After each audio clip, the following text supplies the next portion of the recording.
Hello, I'm Dr. Ross VanAntwerp of TRT MD in Severna Park. Today I'm going to talk about sex hormones and their effect on your brain.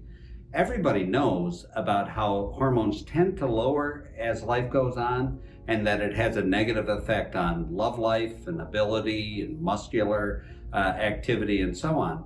But a lot of people don't realize its effect on the brain.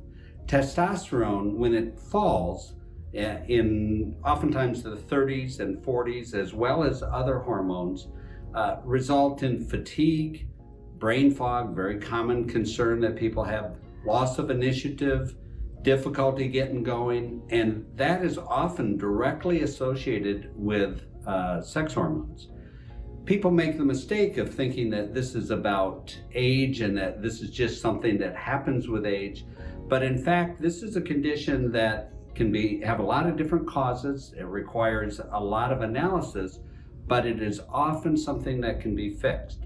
So these symptoms, brain fog, fatigue, depression's a real common one. These often respond to balancing hormones. This is both men and women.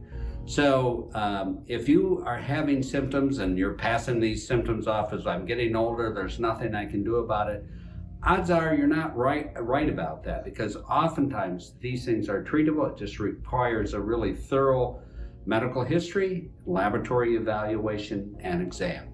So if you are having these symptoms, I would encourage you to get an evaluation.